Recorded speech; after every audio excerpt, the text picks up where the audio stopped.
जय गुरुदेव डॉक्टर साहब, जय स्वागत है गुरुदेव आपका। जी। जय गुरुदेव, आपका भी स्वागत है। और बाकी सबका भी स्वागत है। आप सभी का स्वागत है जो भी जुड़े हैं साथ में, है ना। प्रार्थना कर लेते हैं, गुरुदेव का ब्लेसिंग ले लेते हैं।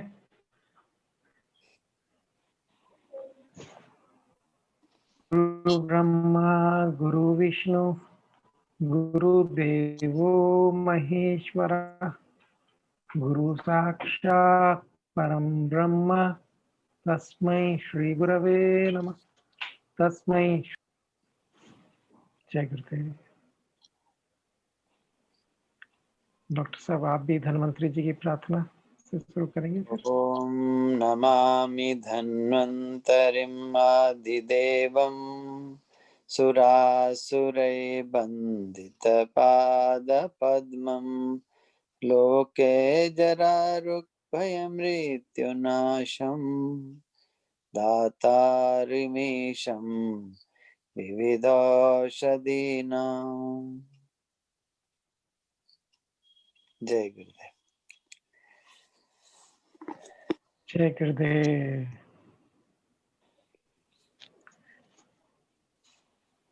तो लास्ट वीक हम लोग चर्चा कर रहे थे दिनचर्या, है ना। हमारा जो भी ये ऋतु है, दिन का समय है, ये सबका हमारे शरीर पर, मन पे प्रभाव पड़ता है, क्योंकि प्रकृति 5 तत्वों से बनी है, 5 तत्व से हम भी बने हैं, तो इनका प्रभाव रहता है। तो डॉक्टर साहब अभी ये चल रहा है हमारा सीजन, इसके हिसाब से आप क्या बताना चाहेंगे कि क्या लोग किस तरीके से रहना रहे, रहन सहन रहे, दिनचर्या और ऋतुचर्या में कैसे होता है, उनका योगी जी, कैसे मिलन होता है। हमारा जैसे शुरू करते हैं ना, हम लोग बोलते हैं अपना जो हिंदू वर्ष जो होता है ना कि चैत वैशाख जेठ आषाढ़ श्रावण जी जी। भादौ आश्विन कार्तिक मार्गशीर पुष माघ फागुन, है ना। ये हाँ जी। महीने होते हैं हिंदी के हिसाब से। हम्म, तो इनमें जो ऋतुओं का बताया गया है ना कि सूर्य को, जैसे हमारा जो पृथ्वी घूमता है ना, वो सूर्य के चारों तरफ घूम रही जी है ना। तो 24 घंटे में एक चक्कर तो लगा लिया, लेकिन अपनी धुरी पे भी ये घूम रही जी। है ना, जिससे हमारे दिन रात होते हैं। लेकिन साथ के साथ ये चक्कर जब काट रही है हाँ जी। तो उसको बोलते हैं आदान काल और विसर्ग काल। एक पार्ट हमारा जो धरती का जो है सूरज के नजदीक रहते हैं, एक पार्ट रहता है जो उसमें चंद्रमा के नजदीक रहते हैं। तो उस समय आदान काल में सूर्य की गर्मी ज्यादा रहती है, विसर्ग काल में सूर्य की गर्मी कम रहती है। तो तो अभी आदान तो काल, विसर्ग काल चल। हाँ, आदान काल और विसर्ग काल, इसको बोलते हैं जी उत्तरायण और दक्षिणायन। अब जैसे संक्रांत से बोलते हैं सूर्य उत्तरायण हो जाते हैं जो है ना। जी। तो शिशिर बसंत ग्रीष्म, अभी शिशिर ऋतु चलने वाला, हमारा चल ही रहा, मतलब शुरू हो ही गया समझो एक तरह से ना। शिशिर, इसके बाद बसंत ऋतु आ जाएगी, फिर बसंत के बाद ग्रीष्म हाँ। ऋतु आ जाएगी, फिर वर्षा आ जाएगी, फिर शरत आ जाएगी और फिर हेमंत आ जाएगी।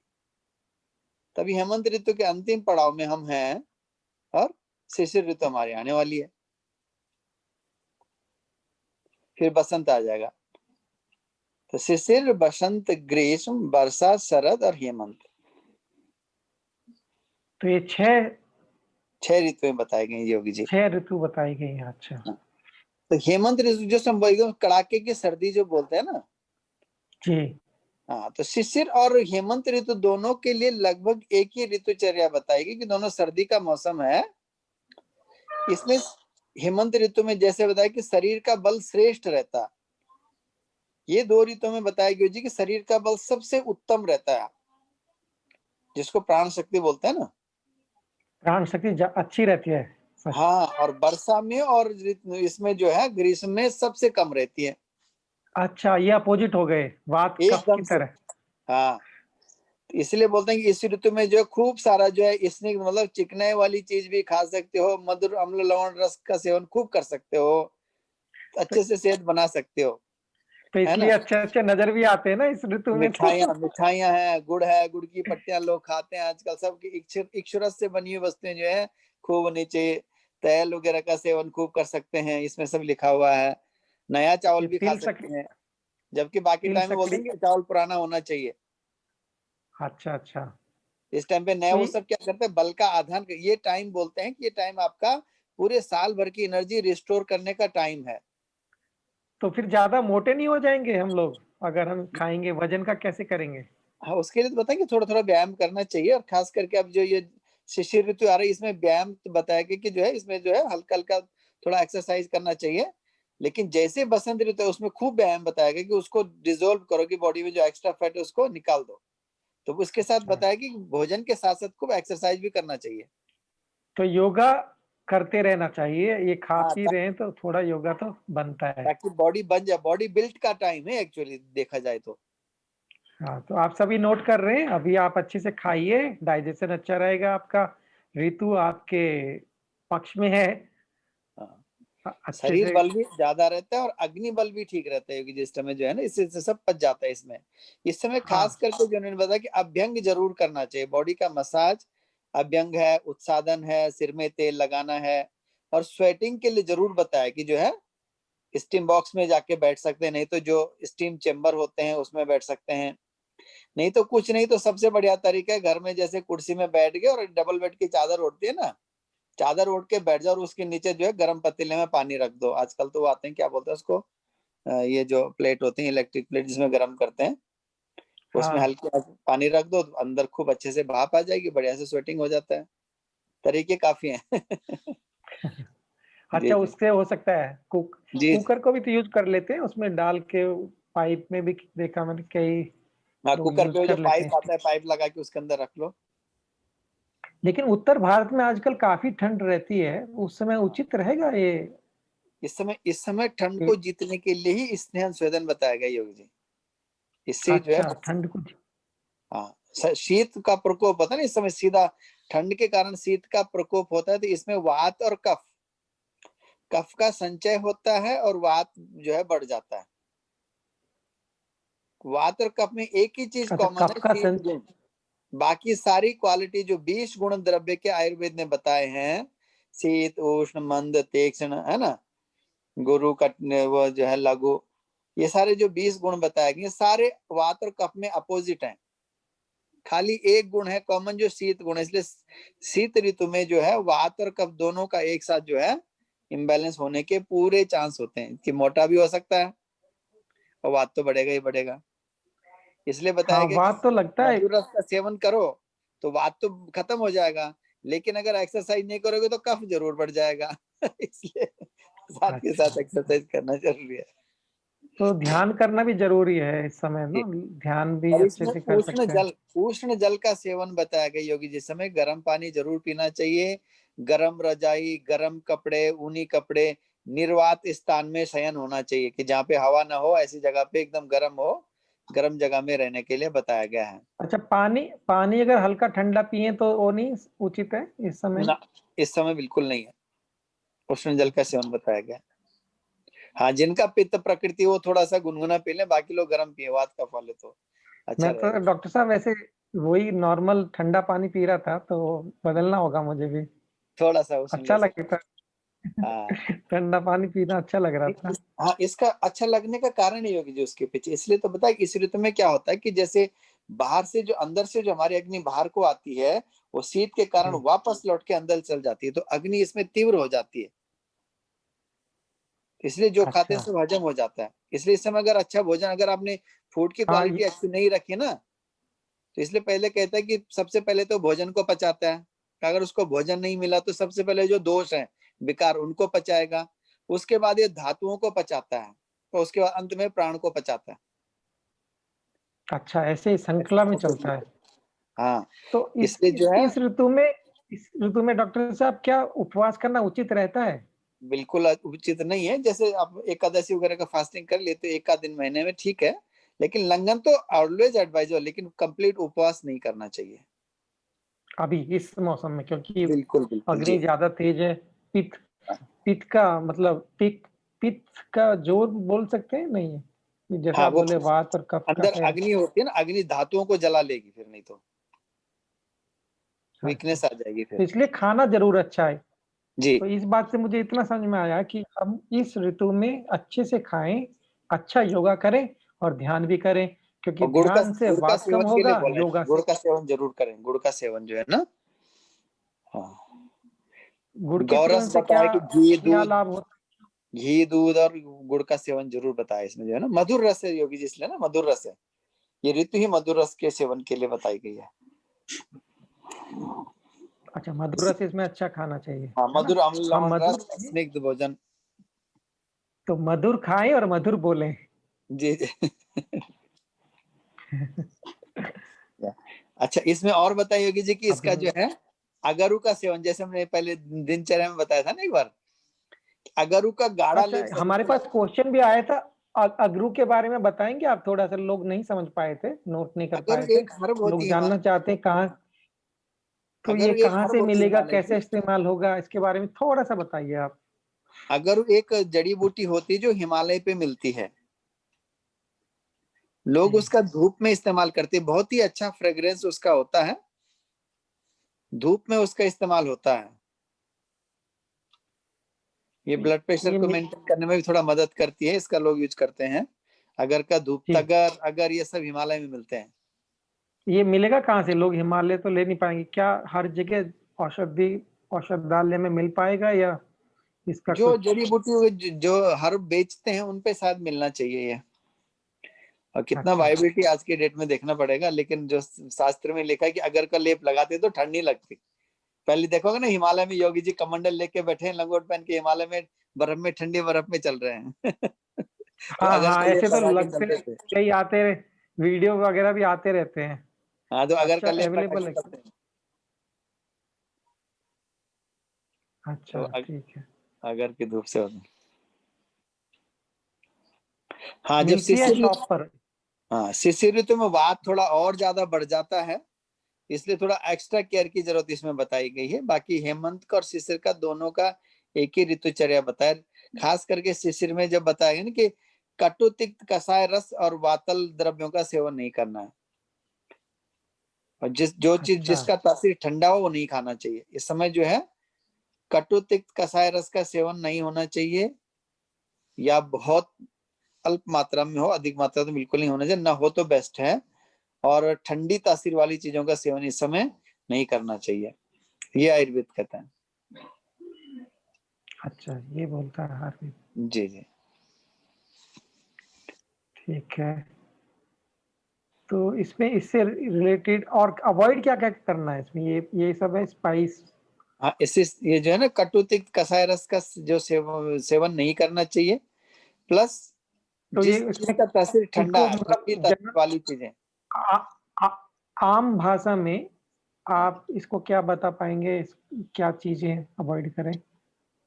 बहुत सब्जियों? ज्यादा जो ये क्या नाम है, तीखा होता है, ज्यादा नहीं खाना चाहिए, है ना। हम्म, बहुत ज्यादा तीखा नहीं, बहुत ज्यादा ये हो गया इसका कसैला स्वाद वाला भी ज्यादा नहीं खाना चाहिए। उसका तो मन ही नहीं करता डॉक्टर साहब। आजकल तो हलवा खाओ, गाजर का, हाँ इस टाइप का हाँ कुछ मिष्टान बहुत ज्यादा ज्यादा मन सूखा करता है। भोजन, बहुत ज्यादा जो सूखा भोजन होता है जैसे क्रैकर है, चिप्स है, ड्राई फ्रूट जिससे रुक्षता शरीर में आती है उसका सेवन नहीं करना है। और जिस भोजन की तासीर ठंडी हो वो भी नहीं खाना चाहिए, है ना। हम्म। जैसे आजकल लोग बहुत ज्यादा आलू गोभी खाने लगते हैं, तो ज्यादा नहीं, अल्प मात्रा में ठीक है कि अच्छा, नहीं। आलू गोभी कम खा, गोभी तो इस मौसम में ज्यादा मिलता है। हाँ मिलता है, लेकिन ज्यादा अल्प सेवन करना चाहिए ना, अधिक सेवन से फिर वो ठंड करेगा ना। हाँ जबकि अच्छा अच्छा। ब्रोकोली अच्छा रहता है, ब्रोकोली ठीक रहता है, तो उसी का कुछ भाई लोग मैंने का भी। बोलना, जैसे अस्थमा का, डॉक्टर हाँ साहब जैसे अस्थमा की प्रॉब्लम हो जाती है, पॉल्यूशन बढ़ता है नॉर्थ में, दिल्ली में, तो हाँ कई हाँ लोगों को शिकायत हो जाती है, तो वो कैसे उसको हेल्प क्या करना चाहिए जिससे उनको इसके सहायता लिए मिले? तो बता इसमें स्वेदन से जो है पूरी बॉडी में जो स्वेदन करेंगे तो जो नाड़ियों में जो कॉन्ट्रेक्शन आ गया वो खुल जाएगा। नहीं तो खाली चेस्ट का भी स्वेद करें, वो कपूर डाल के तेल छाती पे लगाओ फिर भाप लेंगे तो चेस्ट खुल जाता है उससे। ठीक है। कपूर थोड़ा और ऑयल में डाल के मिक्स कर ले, हाँ कैसे जी हाँ, करना होगा वो? उसका मालिश करके उसका चेस्ट पे मालिश करके फिर भाप ले लेंगे सीधा चेस्ट पे ना, तो तुरंत लाभ मिलता है। और च्यवनप्राश का सेवन है, वासावले है, वासारिष्ट है, श्री श्री का श्वास शुद्धि बटी आता है। ये सब अस्थमा के लिए बताए गए, बहुत सुंदर है। तो ऑयल, ऑयल तो तिल ऑयल या जैसे हाँ भी तिल, एक तो ऑयल से तिल, है। तिल का ऑयल सरसों, अच्छा है। सरसों का तेल भी, हाँ और सरसों भी सरसों यूज का कर, तेल, हाँ तिल सरसों दोनों यूज कर सरसों भी सकते थोड़ा हैं। गर्म होता है ना। हाँ तिल सरसों दोनों यूज कर सकते हैं। तो किरण जी पूछ रहे गार्लिक का सेवन कर सकते हैं इस मौसम में, कैसे रहता है? हाँ कर सकते हैं, अच्छा रॉ रहता है, गार्लिक खाना चाहिए? खा सकते हैं। रागी तो खा सकते हैं हम, रागी रागी पल्लवी खा जी सकते पूछ रही हैं, रागी खाना चाहिए? रागी तो, हैं, हाँ हाँ रागी खा सकते हैं। रागी तो खाता ही है। रागी मुद्दे तो खाते हैं हम कर्नाटका में बहुत। रागी को यहाँ पे क्या बोलते हैं उत्तर भारत में? कोदो, कोदो, मंडवा, कोदो बोलते हैं। मंडवा हाँ बोलते मंडवा, हैं, कोदो मंडवा बोलते ज्यादा, हैं। मंडवा ज्यादा प्रचलित है। मंडवा तो गढ़वाल में खा ही एक सकते जगह हैं, मंडवा पौड़ी की रोटी जगह, भी बना सकते वहाँ चूना बोलते हैं उसको, चूने की रोटी, चूना बोलते हैं लोकल भाषा में। हैं। मुझे बहुत ठंड लग रही है, फिजिकल प्रॉब्लम हो गई है, तो क्या मेरी बात प्रकृति है? अगर आप बात पतले हो तो बात हो सकती है, और ठंड ज्यादा लग रही है तो कफ की प्रकृति लग रही है। हाँ ये बात का नहीं डॉक्टर इम्बैलेंस साहब? हो रहा है अभी, जो है ना इम्बैलेंस बात का जो है हो रहा है। हम्म। तो शीत लगना वात का लक्षण है, तो वात प्रकृति नहीं विकृति हो सकती है, इसलिए मसाज करोगे ठीक हो जाएगा। हाँ आप ध्यान दीजिए, आप मसाज कीजिए अच्छे, गर्म ऑयल थोड़ा सा गर्म करके, तो उसमें अच्छा लेकिन होगा। फीलिंग ठंडा हो रहा है और तुम स्वस्थ हो तो फिर ये वात और कफ दोनों में कॉमन होता है, शीत गुण दोनों में कॉमन है। हाँ हाँ हाँ। साबूदाना खाने के लिए पूछ रहे हैं हमारे किरण जी, जुड़े हुए हैं आसाम से। खा सकते हैं, बताइए, साबूदाना तो खाना, साबूदाना खा ही सकते हैं। खा सकते हैं, स्टार्च या मधुर रस में आ जाएगा, खा सकते हैं। हाँ जो डायबिटिक है वात और उनको पित्त थोड़ा को, संभल के खाना चाहिए, बस ये ध्यान रखना, बाकी कोई दिक्कत नहीं। तो जो मिलेट्स है, भागर, be eaten in all season, क्या हर ऋतु में खा सकते हैं ये सब, या कोल्ड में नहीं, कम खाना है? नहीं खा सकते हैं, कफ प्रकृति वाले खा सकते, वात वाले को थोड़ा कम खाना चाहिए। इसको योगी जी कुधान्य बोलते हैं ना, हम्म। इसकी कैलोरिफिक वैल्यू थोड़ा कम होती है, वात वाले को थोड़ा एक्स्ट्रा एनर्जी चाहिए। तो इसीलिए तो उनको ये ज्यादा जिनको वेट लॉस करना होता है उनके लिए मिलेट अच्छा होता है। अच्छा। तो वात वाले तो के लिए बहुत कैलोरी ज्यादा अच्छा नहीं होता, अल्प मात्रा में सेवन कर सकते हैं। अल्प वात मात्रा वाले में? को तो गेहूं और चावल अच्छा है। अच्छा, और उसमें थोड़ा घी, चावल में तो घी भी डालना चाहिए ना थोड़ा सा? बिल्कुल, इस समय बताया ना कि गोरस का सेवन करना चाहिए, घी दूध दही मक्खन सब सेवन कर सकते हैं। तो नवीन जी पूछ रहे हैं, अगर सब कुछ डाइजेस्ट अच्छे से हो जाता है तो फिर डायबिटिक इस मौसम में ज्यादा क्यों हो जाती है? डायबिटीज इसलिए हो जाती है कि मधुर तो खा लिया, बाहर लगी है ठंड, और फिर वाक करते नहीं, वो जमा होता हाँ, जाता, फिर डायबिटीज होती है। योगा करना होगा आपको, योगासन जरूर यूज करो। इस अभी भी मैं शिष्य योगा भी लेने वाला हूँ।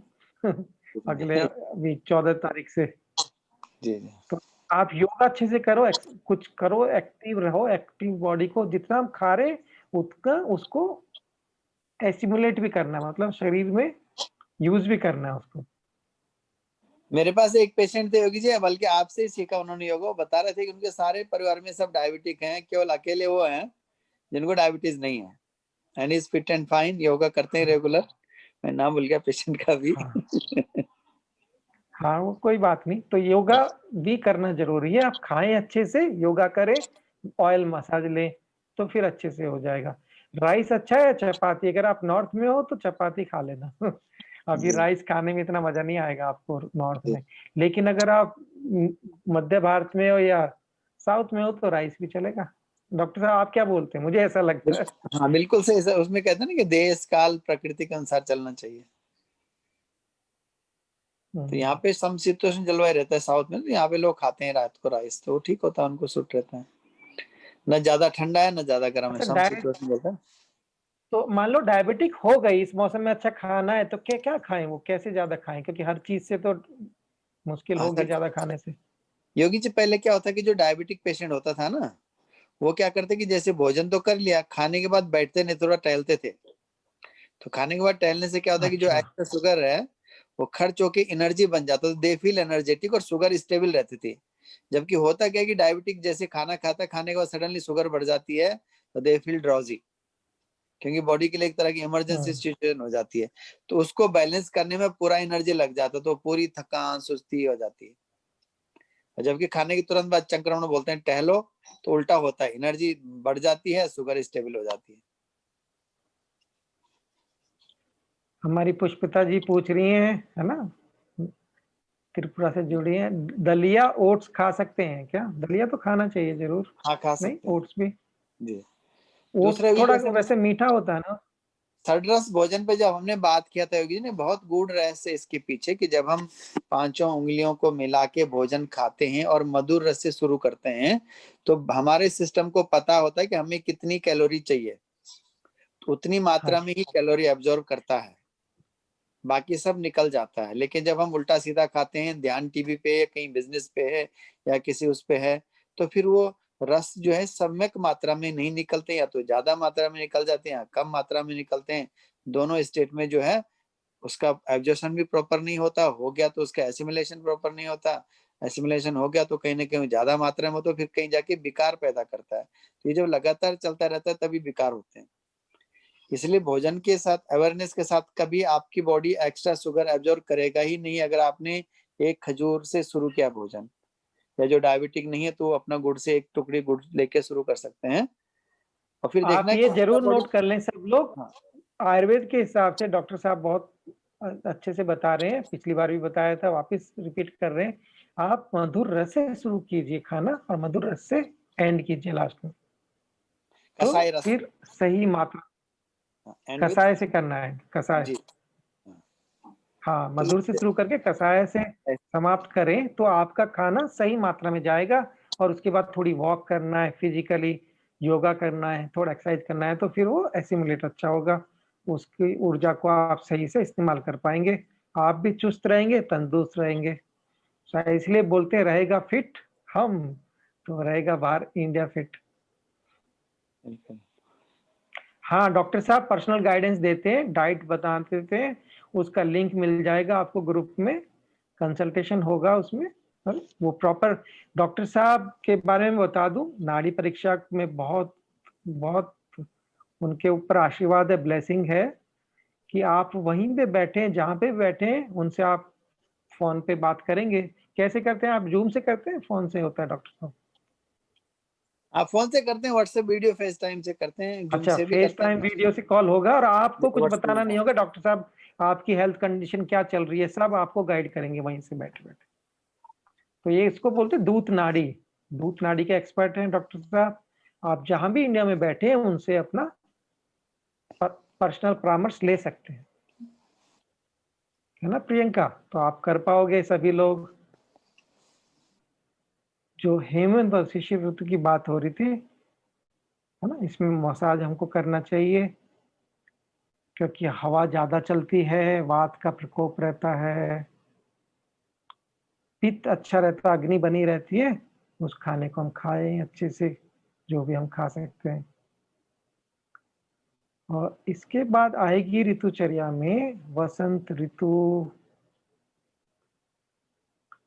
है ना, वसंत ऋतु आएगी कुछ समय में, तो थोड़ा सा गर्मी बढ़ जाता है, सनलाइट ज्यादा अच्छी रहती है, तो इसमें जो हमारी पाचन शक्ति अभी अच्छी बड़ी रहेगी, लेकिन जैसी वसंत ऋतु आएगी तो पाचन शक्ति कम होने लगेगी, और जो हमारा कफ जैसे अकुमुलेट होता है इस वाले सीजन में जो अभी चल रहा है, ये वहां पे रिलीज हो जाएगा, कम हो जाएगा। तो इस वाले मौसम में, वसंत ऋतु के अंदर, तो हमें तिक्त, कटु, कषाया, है ना, जो हल्के हैं खाने के लिए, ऐसे खाना है। और हनी को पानी में मिक्स करके यूज कर सकते हैं इस वाले मौसम में, है ना। और इसमें क्योंकि वात थोड़ा बढ़ सकता है आपका, तो वमना अगर आयुर्वेद के हिसाब से देखो तो वसंत ऋतु की बात कर रहा था मैं, जो हमारी प्रेजेंटेशन के पास थी। जी जी। तो वसंत ऋतु में बताइए आप थोड़ा सा कैसे करेंगे योगी अगला जो। तो जैसे ग्रीष्म ऋतु में हमने बताया, क्या नाम है, शरद ऋतु में और हेमंत ऋतु में क्या होता है, शरीर में जो है कफ जम जाता है, फैट जो है ना एक्युमुलेट होता है। तो जैसे ही सूर्य की गर्मी बढ़ती है, उत्तरायण होता है ना, सूर्य बढ़ता है, जी। तो सूर्य की गर्मी होने के कारण शरीर में जो संचित कफ है वो पिघलने लगता है। हम्म, तो जैसे वो पिघलने लगता है तो फिर क्या करता है, वो शरीर में जो है अग्नि को मंद करने की कोशिश करता है, ठीक है ना। और कई सारे रोग इसके अच्छा। कारण होने के चांस रहते हैं। इसलिए उस टाइम पे आयुर्वेद कहता है कि मधु का सेवन करना चाहिए। शहद से क्या हो जाता है कि कफ जो है मेल्ट होके वो विकार नहीं पैदा करता। एक तो मधु का सेवन करना चाहिए, हाँ, दूसरा इस मधु समय का। वमन का विधान बताया गया। जी। तो सैंडलवुड पाउडर का इस्तेमाल कर सकते हैं, थोड़ा कूलिंग होना चाहिए, है ना। और वसंत ऋतु है, फूल खिलते हैं, फूलों के साथ रह सकते हैं। वसंत ऋतु के बाद हमारी आ जाते हैं, हम ओवरव्यू कर लेते हैं तब तक। ग्रीष्म ऋतु, है ना, जो मई में चालू होगा, गर्मियां होती हैं उस समय। तो गर्मी होने से पानी की कमी तो हो ही जाती है। चलिए, तो वसंत ऋतु की बात कर रहे थे आप, उनके बारे में बता रहे थे, कफ इसमें से कम होने लगता है, तो मधु का सेवन बता रहे थे, आप बताइए। तो ओवरव्यू का क्वेश्चन बसंत लेंगे बात। ऋतु, हाँ, योगी इसमें बताते हैं कि इसमें जो है जौ, गेहूं और आपकी जौ आवाज का ठीक से नहीं, सेवन के लिए बताया है। आपकी आवाज गेहूं नहीं और आ रही जौ का ठीक से। सेवन बताया है। व्यायाम बताया है इस टाइम, धूमपान, कवल, जैसे मैंने बताया ना कि कवल जरूर करना चाहिए। उद्वर्तन बताया है, उपटन करना चाहिए, उद्वर्तन करना चाहिए, उपटन करना चाहिए, और पंचकर्म में वमन जरूर करना चाहिए, इस टाइम बताया गया। अभी ठीक है आवाज? तो वमन के लिए क्या करना होगा, तो वो तो किसी के गाइडेंस से करना होगा या घर पे भी कर सकते हैं, कैसे होगा ये। वमन से होता है कि हम कुछ, इसमें जो वमन होता है वो पंचकर्म जो है। तो जैसे मसाज तो घर में कोई भी कर पाता है, वमन का कैसे निदान बताएंगे आप, है ना। ग्रीष्म ऋतु में हमें कैसी खाना खाना जो स्वीट हो, कूलिंग हो, जो गर्मी को कम करे हमारे अंदर, है ना। तो ऐसे चीज खाना है। डॉक्टर साहब, आप सुन पा रहे हैं। हाँ जी, हाँ जी, हाँ जी। हाँ। तो तो ग्रीष्म ऋतु में योगी जी बताया कि शरीर का जो बल होता है वो दुर्बल होता है। वसंत आप कंप्लीट कर लीजिए पहले। अच्छा, ठीक ठीक है जी। तो बसंत ऋतु में एक तो जरूर इसमें वो करना चाहिए, पंचकर्मा जरूर करना चाहिए, इसमें वमन जो है खास करके, और धूमपान का सेवन बताया है, कवल ग्रह बताया है, व्यायाम है, उद्वर्तन है, उपटन है, ये इसमें करना चाहिए। वमन कैसे और कर मधु सकते का हैं, सेवन बताया। वमन कैसे घर पे हो पाएगा या पंचकर्मा से। नहीं, इसके लिए योगी जी क्या होता है, पंचकर्मा प्रोसेस होता है। पहले उसमें पूरा वही अभ्यंतर स्नेह होता है, फिर बाह्य स्नेह होता है। पहले जन घी पिलाते हैं, फिर मसाज करते हैं, उसके बाद फिर आकंठ जो है औषधि पिलाते हैं, फिर एकदम प्रोजेक्टाइल वमन होता है। योगी लोग तो धोती कर लेते हैं, जो आपका जो षटकर्म होता है, आयुर्वेद हाँ, में इसका वमन से करते हैं। कुंजल क्रिया भी कर सकते हैं जैसे, उससे भी कुछ फायदा होगा। हाँ हाँ, जल धोती, जो धोती में ही आ गया ना, जल धोती हाँ बोलते हैं वही। उसको, हम्म। जल धोती कर सकते हैं, यस। तो जो लोग योगी जी के साथ जलदौती सीखना चाहें वो सीख सकते हैं। ठीक है, और इसमें क्या क्या खाना नहीं खाना है? इसमें योगी जी वही कि भारी भोजन नहीं होना चाहिए इसमें जो है ना, बहुत ज्यादा कफ कारक पदार्थ का सेवन, मधुर रस का सेवन अधिक नहीं करना चाहिए। और गुरु भारी भोजन हो गया जिसको गुरु बोलते हैं, अम्ल स्निग्ध अन्न का सेवन नहीं करना चाहिए, और दिन में नहीं सोना चाहिए, दिवा स्वप्न निषिद्ध है। अच्छा, और थोड़ा ग्रीष्म का बता दीजिए, फिर एक ओवरव्यू हो जाएगा तो फिर हम क्वेश्चन आंसर कर लेंगे।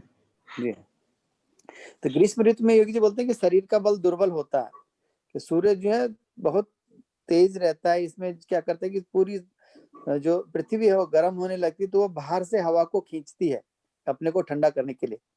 इसलिए इस ऋतु को बताया कि इसमें वात का संचय होता है शरीर में।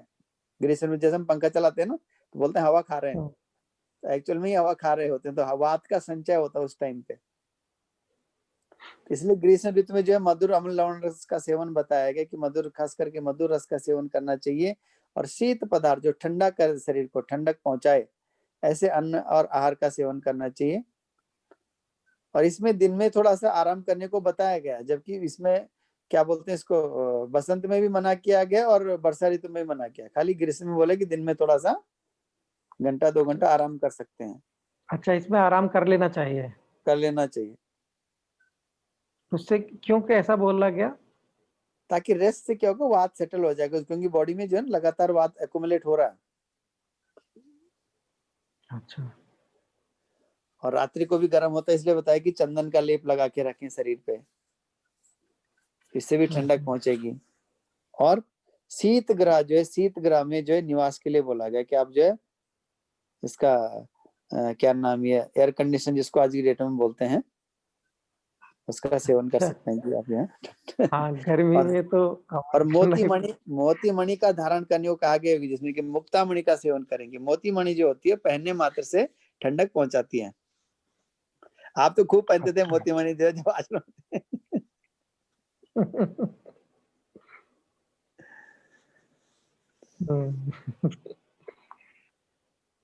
आश्रम में तो गुरु जी के सानिध्य में ऐसी ठंडक बनी ही रहती है, दिल में भी और मन में भी। इसमें अत्यधिक जो है व्यायाम जो है मना किया गया योगी जी, तो ज्यादा व्यायाम नहीं करना है। ज्यादा व्यायाम नहीं करना है, क्योंकि ये 2 ऋतुएं ऐसी बताई गई, एक तो ग्रीष्म ऋतु हो गई और वर्षा ऋतु। इसमें शरीर का बल हीन रहता है, इसलिए इसमें व्यायाम कम करने के लिए कहा गया है। और जो लोग मैरिड लाइफ में हैं उनको बताया कि उनको मैथुन वर्जित है इस टाइम पे, ताकि बॉडी का जो रेजिस्टेंस पावर है हाई रहे। इसलिए आपने देखो पहले के जमाने का होता था, जनरली ये सावन चल। का महीना होता था, सावन के महीने में लड़की मायके चली जाती थी और हस्बैंड को अलाउड नहीं होता, तो फिर वो गीत गाते थे कि आम के बगीचे में एक झूला झूल रहा है। तो फिर विरह से क्या होता, लॉन्गिंग बढ़ता था, तो प्रेम बढ़ता था, लेकिन साथ के साथ शरीर का बल भी रिस्टोर रहता था। तो पुराने लोगों ने हर चीज को कहीं ना कहीं उससे कल्चर से जोड़ देते थे। और ये सीजन 5वां वर्षा ऋतु में आ गए हम। जी, तो इसमें यह था कि जो शरीर का बल दुर्बल रहता है, अत्यधिक वर्षा के कारण जो है पूरे अम्ल का जो रस हो जाता है, अम्ल रस होने लगता है, तो शरीर में क्लेद वापस बनने लगता है। इसलिए बताया कि हर खाने में थोड़ा थोड़ा जो है शहद डाल के खाना चाहिए, एक एक बूंद शहद डाल के खाना खाने को बताया गया, ताकि शरीर में क्लेद ना बने, जिसको हम आम बोलते हैं ना, तो उसको अच्छा, आम पचाने में ज्यादा मदद बनता है करे। वर्षा ऋतु? हाँ, क्लेद ज्यादा, आम ज्यादा बनता है। तो तो इसमें जो तीनों दोषों के प्रकोप होने की चांसेस रहती है इस समय, इसलिए इसमें भोजन जो ऐसा होना चाहिए जो त्रिदोष अग्न हो, तीनों दोषों को बैलेंस करके चले। अच्छा, ये थोड़ा मुश्किल काम है ना, तीनों दोषों का अवॉइड करना या मैनेजमेंट। त्रिफला है ना, त्रिफला लोग खाते रात को। अच्छा, त्रिफला ज्यादा अच्छा है इसमें। जी जी। और इसमें साथ करके ये बताइए जी कि जो वर्षा ऋतु होता है, टेक्निकली इसमें पित्त का संचय होता है, वायु का, जो हमने गर्मी में वात का सेवन किया उसका प्रकोप होता है। वर्षा ऋतु में वात का प्रकोप होता है और पित्त का संचय होता है। इसमें तेल का विधान बताया कि तेल पीने का नियम बताया कि तेल पीने से क्या होगा, कि जब भी हम तेल पियेंगे, तेल क्या है, फैट है, तो फैट को इमल्सिफाई करने के लिए क्या होता है, बाइल सेक्रेशन होता है, तो पित्त का संचय नहीं हो पाता। और तेल अपने आप में वात सामक का, तो जो वात शरीर में जमा हुआ था उसका प्रकोप नहीं हो पाता। ये बहुत ही बड़ा ब्यूटीफुल साइंस है इसके पीछे, कि वर्षा ऋतु में अगर तेल पान करते हैं तो जो ग्रीष्म ऋतु में वात का संचय हुआ संचय ही रहेगा, प्रकोप को नहीं प्राप्त होगा। और जो वर्षा ऋतु में पित्त का संचय होगा, पित्त का संचय भी नहीं हो पाएगा। अच्छा, ये तो बड़ा सीक्रेट है फिर, तो ये इसको और बहुत ही थोड़े अच्छा अच्छे से उसका। हम्म।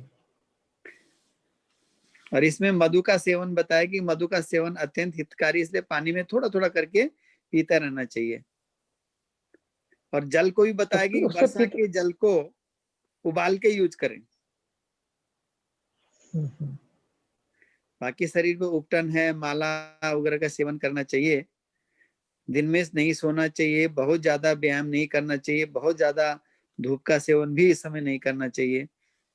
और बहुत ज्यादा जल का वर्षा ऋतु सेवन में। के लिए भी मना किया है कि अत्यंत जल भी नहीं अच्छा पीना, क्योंकि अग्नि पहले ही मंद रहती है, उसको संभल के देखना पड़ेगा।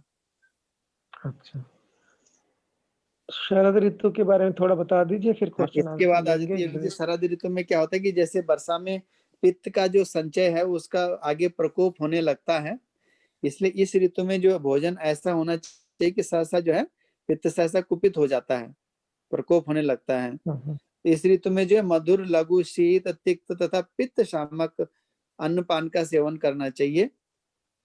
कषाय तिक्त मधुर रस का सेवन कर सकते हैं जो पित्त का शमन करता है।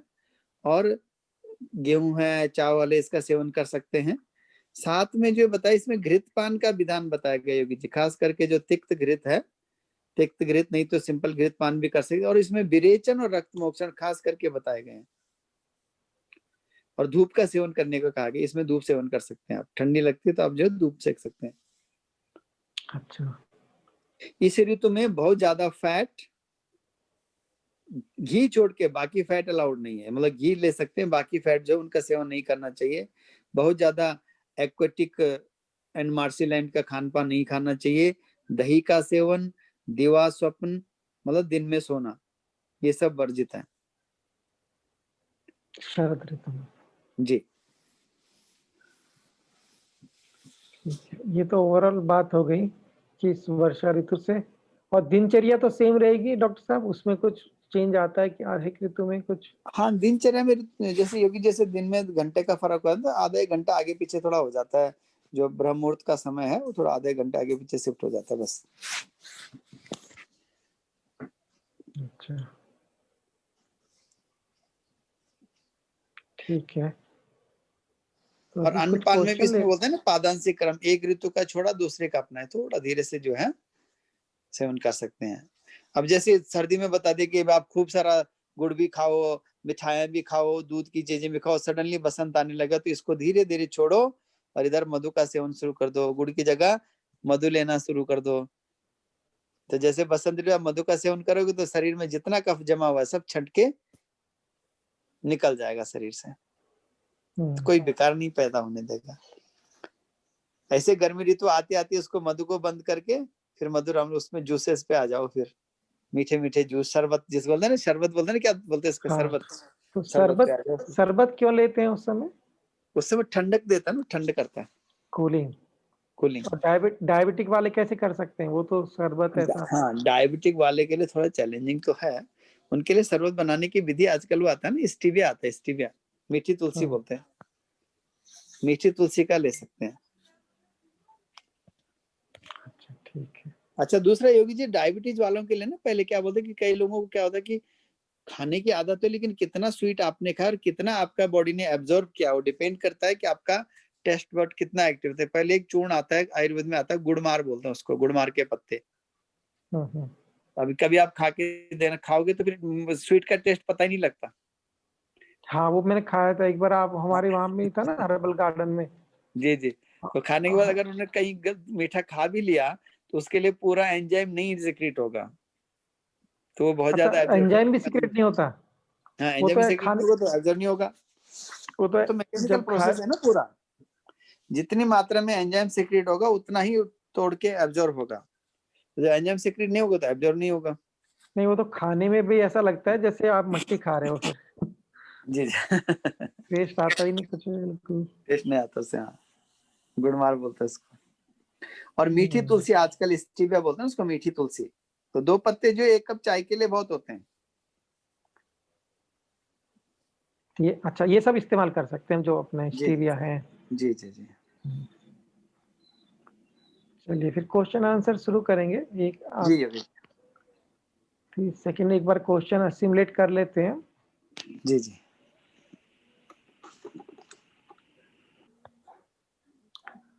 अच्छा, एक क्वेश्चन आया कि मधुर रस से शुरू और कसाया रस से जो हर खाने को बंद करना है, हर ऋतु में करना है या अलग-अलग ऋतु में की अलग-अलग है? ये हर ऋतु के लिए समान है, लेकिन जैसे अभी बताया हमने कि जो है सर्दी में आप मधुर रस का सेवन ज्यादा कर सकते हैं। आप घी है, दूध है, खीर है, सब खा सकते हैं। बोलते हैं ना शरद पूर्णिमा में खीर बनाते हैं लोग, है ना तो शरद ऋतु में खीर वगैरह खूब खा सकते हैं, है कि नहीं? तो हाँ। मात्रा अलग अलग हो जाएगी, ऐसे प्रकृति के अनुसार भी मात्रा अलग अलग हो जाएगी। अब एक वात प्रकृति हो तो कटोरा भर के जो है खीर खा सकता है, वही अगर एक कप प्रकृति वाला को तो वो 2 चम्मच से शुरू करेगा, उसके लिए 2 चम्मच काफी है। ये अंतर हो जाएगा, मात्रा जो है प्रकृति के अनुसार और ऋतु के अनुसार थोड़ा चेंज हो जाएगी। तो ये पूछ रहे हैं जैसे किसी ने नाड़ी परीक्षा आपसे करा ली डॉक्टर साहब, जी जी तो जी। हर 3 महीने बाद वापस कराना उचित रहेगा? कब कराना चाहिए वापस? देखो जैसे ऋतुएं गर्मी 2 लग महीने में 2 महीने में चेंज होती हैं, तो आइडियली तो 2 महीने में जरूर हो, बेस्ट आफ्टर 1। जैसे जिन लोगों का ट्रीटमेंट चल रहा है, जिनको कुछ फिजिकल एलिमेंट्स है, कोई बीमारी है, कोई प्रॉब्लम चल रहा है, तो उनके लिए तो हम अभी इंडिया में तो महीने भर में फॉलो अप देते हैं। फॉर वेल बीइंग के लिए एटलीस्ट 1 इन 3 मंथ होना चाहिए। अच्छा। हाँ, जिनका ट्रीटमेंट ऑनगोइंग है उनके लिए बेस्ट है कि फॉलो अप 1 महीने के बाद मिलेगा, तो कि दवाई नहीं, कि कई बार क्या होता है एक पेशेंट को एक दवाई काम करती है, वही दवाई दूसरे को नहीं काम करती, फिर दवाई बदलनी पड़ती है ये तो कई इसलिए बार होता है। नहीं सर, ये योग, ये आयुर्वेद में यही प्रॉब्लम है, बाकी तो सब अच्छा है, लेकिन यहाँ पे क्या है कि देश काल प्रकृति वय और बला बल इसके अनुसार औषधि निर्धारण करना पड़ता है। हम्म। एक ही प्रॉब्लम के लिए हर प्रकृति के लिए अलग अलग दवाई की जरूरत पड़ती है, हम्म। तो ये थोड़ा सा कॉम्बिनेशन देखना पड़ता है कई बार जो है ना, तो इसलिए फॉलोअप जितना जल्दी होता है उतना ज्यादा फायदा रोगी को होता है। हाँ, for well being 1 in 3 month is good. अब जब हम यूरोप जाते हैं, अमेरिका जाते हैं, तो वहां उनको 6 6 महीने का प्लान दे के आ जाते हैं, they are going happy with that. सालों सालों डॉक्टर के पास नहीं जाते हैं हाँ, कि वहां तो डॉक्टर भी नहीं मिलेंगे आयुर्वेद वाले इतने। हाँ, तो मतलब कितने लोग बोलते हैं कि बैद जी हमारा तो इतना पैसा साल भर में दवाई में खर्चा में सब चला जाता था, अभी सालों साल हो गए, भगवान की दया से कोई इमरजेंसी भी नहीं हुआ, इसलिए डॉक्टर के पास गए ही नहीं। अच्छा, ये बोल रही है कि नम्रता जी पूछ रही है एकादशी के आसपास हेडेक और वॉमिटिंग होता है, हाँ, क्या कर सकते हैं अगर व्रत कर रहे हैं? हल्का भोजन करो उस दिन, लंघन पे तो जा ही सकते हो ना, हम्म। फलों का और सब्जी का सेवन करो और लंच में थोड़ा खिचड़ी खा लो तो चल जाएगा, जितना हल्का रहोगे उतना अच्छा है। रोटी चावल ब्रेड मधुर रस में आते हैं क्या? हाँ, रोटी चावल दोनों जो है मधुर रस में आते हैं। हाँ, ब्रेड भी तो रोटी जैसी हो गई, रोटी है जी वो जी भी। हाँ। हाँ, उसका ब्रेड का फिर बाद में पाक, फिर वो क्योंकि फर्मेंटेड हो जाता है, फिर वो लेकिन अंत वो में अम्ल रस बनाता है। थोड़ा वो भी हो गया ना, वात भी उसमें ज्यादा बढ़ेगा लगता है। हाँ, तो अम्ल रस अंत में अम्ल रस बना देता है, विपाक उसका जो है अम्ल हो जाता है। हम्म। बहुत अच्छा। और क्वेश्चंस के ये पूछ रहे warm medicine for children adult जो पेट में वार्म होते हैं। हाँ, देखो अपना जो श्री श्री का देववटी उसमें बिडंग आता है, बिडंगा रिस्ट आता है, वैसे तो बिडंगा रिस्ट का जो है बड़े लोग 3 3 चम्मच पी सकते हैं, बच्चों को 2 2 चम्मच दे दो। नहीं तो अपना देववटी में बिडंग भी है, तो उससे कीड़े भी मर जाते हैं, श्री श्री का जो देववटी है। और अच्छा। ये बैद्यनाथ की आती है, कृमि घातिनी वटी आती है, कृमि कुठार रस आता है, ये सब आप उसमें दे सकते हैं वर्म इन्फेस्टेशन में। अच्छा, ये पूछते हैं नींबू जूस रात को पी सकते हैं क्या? नींबू को ग्रीष्म ऋतु में तो पी सकते हैं, ठंडी में थोड़ा संभल के लेना पड़ेगा, है ना। लेमन टी तो लोग पीते ही हैं है ना। तो खाली नींबू पियोगे तो कई बार थोड़ा सेंसिटिव होता है, तो कई लोगों का गला ठीक होने के बजाय पकड़ लेता है सेंसिटिविटी के कारण। अच्छा, वात पित्त बिगड़ जाए तो कितना टाइम लगता है सेटल होने में? ऐसा टाइम बताना तो मुश्किल है। हाँ, वो पहले मसाज करना तब पूछना है क्वेश्चन, हाँ आधा कट हाँ। तेल से पता लग जाएगा you'll get your answer। पित्ता प्रकृति वाले लंघन कैसे करें, ये तो हम बात कर चुके थे पहले भी। जी जी योगी जी, तो पित्त वाले जो है फल सब्जी और जूसेस पे जा सकते हैं। हाँ। वात वाले जो है फल सब्जी के साथ साथ थोड़ा सा दूध का सेवन कर सकते हैं। कफ वाले अच्छा। जल पे और सूप पे जा सकते हैं। हम्म। तो ये पूछ रहे हैं डॉक्टर साहब कि आपसे कंसल्ट कैसे करेंगे? डॉक्टर साहब से कंसल्ट कैसे करते हैं? लिंक आपको दी हुई है, वहां पे आपको कंसल्टेशन का एक आश्रम को डोनेशन जाता है, 250 रुपये ऐसा है ना डॉक्टर साहब? हाँ जी, 250 रुपए। वो 250 रुपये डाल के आप वहाँ कॉन्टेक्ट नंबर भी दिया है, उसमें आप अपना स्लिप भेज दीजिए, फिर वो कोऑर्डिनेट करके आपको अपॉइंटमेंट का समय बता देंगे कब होगा, फिर डॉक्टर साहब आपको व्हाट्सएप कॉल या जैसा भी कॉल पॉसिबल है वो कर लेंगे समय के अनुसार जब अपॉइंटमेंट मिलेगा। यही तरीका है ना डॉक्टर साहब? जी जी योगी जी, बिल्कुल सही है ये। हम्म।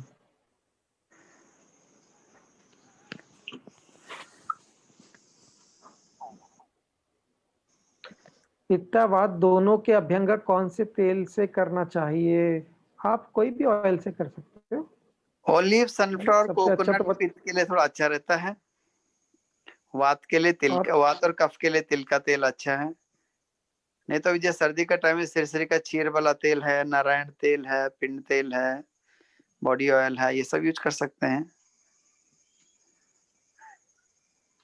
तो आप नाड़ी परीक्षा वापस पूछ रहे हैं कैसे फोन पे करते हैं? आप ही बता दीजिए एक दो हाँ चार योगी जी, चीज। इसमें कहते हैं ना कि दर्शन स्पर्शनम प्रश्न परीक्षेच रोगिणाम, रोगी को देख करके पहला, फिर उसको स्पर्श करके, फिर अंत में कुछ क्वेरीज है तो पूछ के, तो तब जाके डायग्नोसिस कंप्लीट होता है ना।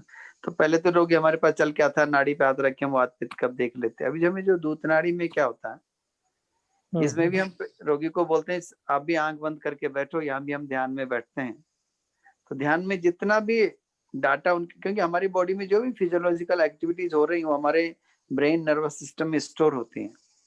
तो ध्यान की अवस्था में जितने भी हम डाउनलोड कर पाते हैं उतना उनको बताते हैं, भाई हमें इतना मिला, बाकी आप बताओ, है कि नहीं। तो हाँ। सामने से पेशेंट बोलता है बैद जी आपने तो सब बता दिया मैंने फिर भी कुछ रह गया तो बता दो, है ना। और फिर उनके लिए पूरा उनका प्रकृति के अनुसार वो खान पान है। बाकी टंग हम देख लेते हैं उस पे, अच्छा। टंग आई तो ठीक है। दिख ही जाता है ना। या तो मेडिटेटिव स्टेट में क्या होता है कि जो छोटा माइंड होता है जी, वो बड़े माइंड से कनेक्ट हो जाता है। इसलिए हम यहाँ बैठे बैठे अमेरिका में पेशेंट देख लेते हैं कि उसके बॉडी में क्या चल रहा है।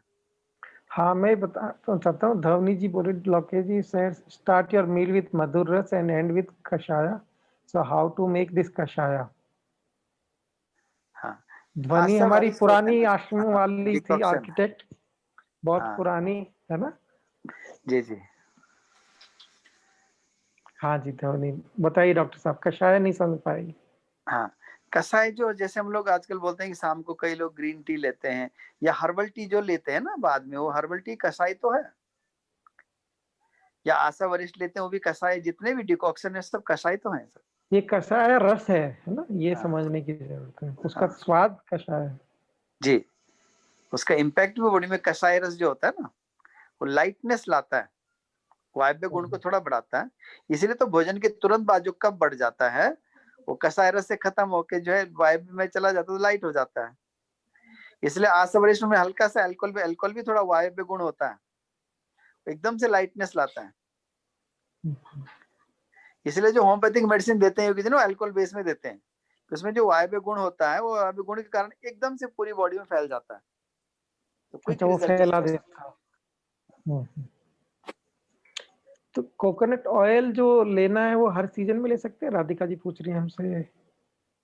कोकोनट सेवन तो कर सकते हैं, डिपेंड करता है कि आप जो है क्या प्रकृति है आपकी, है ना। पित्त वालों के लिए कोकोनट अच्छा है, हर सीजन में अच्छा है। अब जैसे अभी हम उसमें बात कर रहे थे, क्या नाम ये अपना जो शरद ऋतु में जो है उसमें घृतपान बताया गया, बाकी ऑयल को कम बताया गया। तो उस समय जो है सभी लोगों को घृतपान करना चाहिए, बाकी फैट कम करना चाहिए। ये थोड़ा थोड़ा इंडिकेशन स्लाइड चेंज हो जाते हैं ऋतु के अनुसार।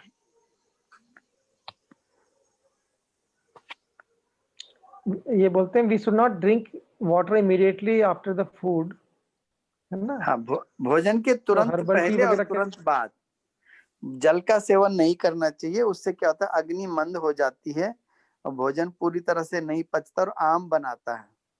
और आम का लक्षण होता है कि सुबह उठो, उठने का मन नहीं करता, 5 मिनट और सो जाऊं ये मन करता है, पूरी बॉडी में मीठा मीठा दर्द होता है, और जो मर्जी जान लगा लो, चाहे तुम योगा भी कर लो योगी जी के साथ, इंच लॉस हो जाता है, वेट लॉस नहीं होता।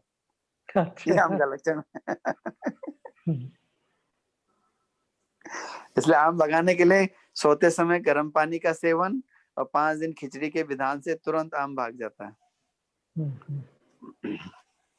अच्छा, जो हम लिंक दे रहे हैं डॉक्टर साहब का, है ना, चैट में डाला हुआ है, आप देख लीजिए, उसमें नंबर भी है। उसमें जब लिंक आप करेंगे तो डॉक्टर लॉकिस का ही रजिस्ट्रेशन होगा, उन्हीं का लिंक है वो। लोग पूछ रहे हैं कि हम आप रजिस्टर करें, तो ऐसा तो नहीं किसी और के पास हमारा नंबर आएगा? अच्छा अच्छा, नहीं नहीं, वो हमारे पास ही आएगा, है ना। हाँ हाँ, वो डॉक्टर लिंक उनका एक्सक्लूसिव लिंक है, तो उससे आप रजिस्टर करेंगे तो उनके पास ही मिलेगा।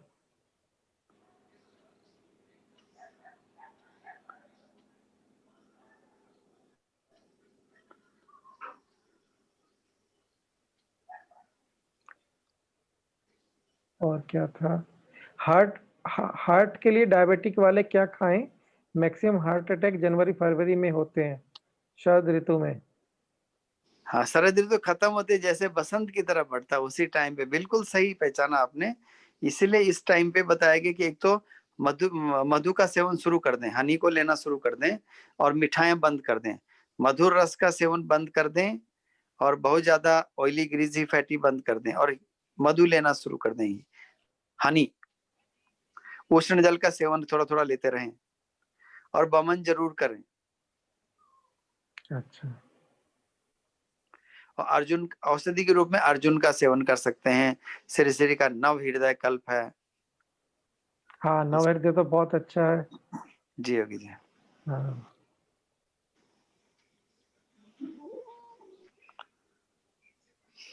अच्छा, कितना समय कंसल्टेशन में लग जाता जनरली जब आप फोन पे आते हैं उनसे? योगी जी, हम लोग इनको 20 मिनट का समय प्लान होता है, उसमें लगभग 15-16 मिनट अपना कंसल्टेशन का टाइम है, पूरा फूड लाइफ स्टाइल सब बताता हूँ, और 5-7 मिनट फिर उनको प्रिस्क्रिप्शन का फोटो खींच के फिर मैं उनको व्हाट्सएप पे पीडीएफ भेज देता हूँ। साथ में वॉइस मैसेज भी भेजता हूँ कि कहीं कुछ गाइडेंस समझ में ना आए तो देख लेते हैं। अच्छा, प्रेगनेंसी के लिए कुछ पूछना चाह रहे हैं किरण जी, लेकिन वो तो मुझे लगता है कि कंसल्टेशन ही करना चाहिए, नहीं? जी जी, हाँ जी, प्रेगनेंसी के लिए प्रेगनेंसी किसी को नहीं हो पा रही है तो कैसे करें? जी जी जी जी, उसके लिए private consultation with the best. हाँ। पीरियड में महिलाओं के लिए क्या दूध कंज्यूम करना, दही, या इसके ऋतु में कुछ फर्क इन पड़ता है क्या इन ऋतु का महिलाओं के? महिलाओं को दूध के साथ हल्दी और अदरक का सेवन सबसे उत्तम बताया गया इसमें योगी जी ने, कि आयुर्वेद में एक योग बनता है सौभाग्य सुंठी पाक, वो पीएमएस के लिए सबसे अच्छे मेडिसिन, बेसिकली उसमें अदरक ही है।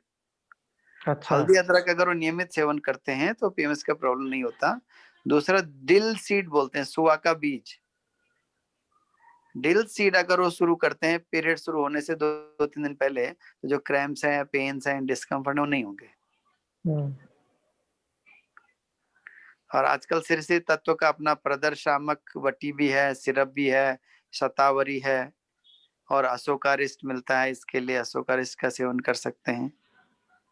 ये सब फीमेल टॉनिक है। हम्म। और वैसे जो लोग सीधा ज्वाइन आ गए वो ग्रुप में ज्वाइन कर लीजिए, ग्रुप का लिंक भी है, तो वहाँ डॉक्टर साहब का डिटेलिंग आपको मिल जाएगा, वहाँ पे वो अपने मैसेज वगैरह भी देंगे।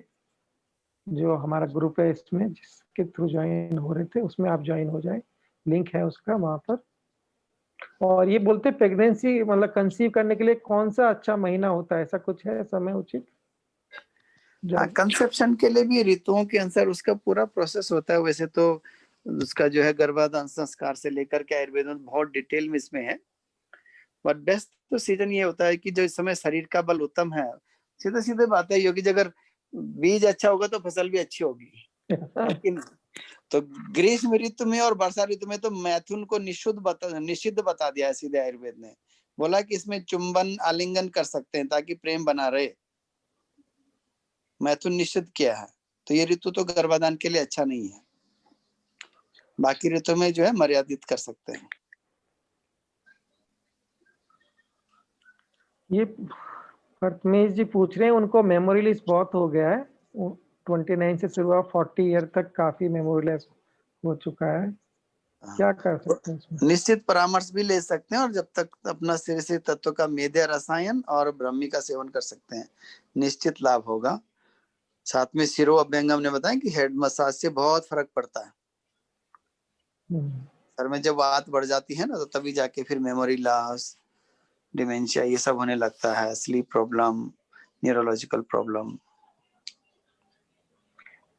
ये सब आप एक ग्रुप ज्वाइन कर लीजिए सब ना, तो उधर आप और भी ले पाएंगे, और भी क्वेश्चन होंगे तो उधर भी हम देख पाएंगे उनको, है ना। डॉक्टर साहब आज तो यहाँ अभी समय हो गया काफी। जी जी योगी जी। डॉक्टर साहब आप प्रार्थना करा दीजिए। ओम असतो मा सद्गमय तमसो मा ज्योतिर्गमय मृत्योर्मा अमृतं गमय। ओम शांति शांति शांति। जय गुरुदेव। फिर मिलते हैं नए जोश के साथ। जय गुरुदेव।